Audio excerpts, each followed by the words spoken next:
Oh hey, thank you for tuning in.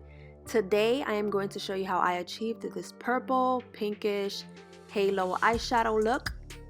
If you want to know how I styled my hair and the color I have in it, make sure to check the link up top.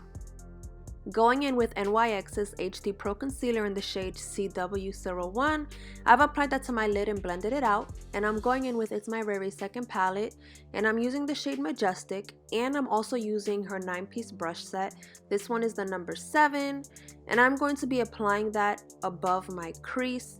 Now, when it comes to using purple, I don't use it too often. I don't really like the way it comes out, at least the way I do it, so obviously I need more practice. But I applied it all over on top of my crease, and as you can see, it looks very harsh. So I'm going in with her number 6 blending brush, and I'm just going to be blending that out. Now, applying this color purple and blending it out, these two clips are sped up just because I really took my time applying it, and I really took my time trying to blend it out, and as you can see, it's actually working. So now going in with her number 8 brush, and I'm going in with the shade Charmed, which is more of a glittery purple. I'm going to be applying that all over my lid.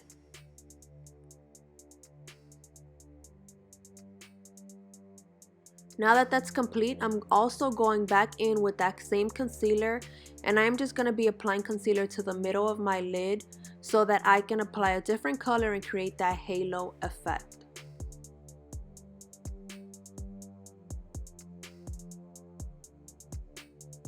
Now I'm going in with the shade Top Notch, which is like a glittery pinkish color, and this is an off-brand flat brush I'm using just to get that color on there.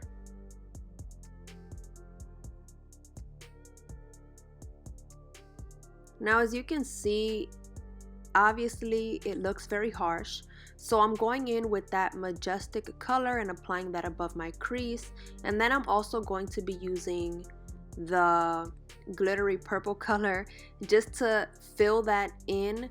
You want to make sure that when you're creating a halo effect that you blend both colors into each other seamlessly so that you don't really have that harsh appearance. So as you can see, my right eye is blended out, and then I'm doing the same thing to my left.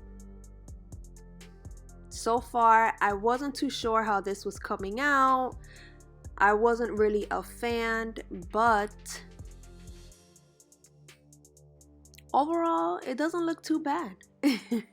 So I'm going in with the number 9 brush, and I'm using this Golden Girl color, which is that glittery yellow, and I'm applying that to my tear duct. I definitely wanted a pop of color, and I decided to not add another color to my waterline. So off camera, I'm going to be doing the rest of my makeup, do my mascara, change my shirt, brighten this look up a little bit. I just added a tiny bit of gloss, and that's it. I mean, I really love the way it came out. I'm not a huge fan of purple, but again, I like the way this look came out. If you have any constructive criticism, let me know. If you like it, let me know. Leave a comment, show some love, and I'll definitely catch you next time. Bye.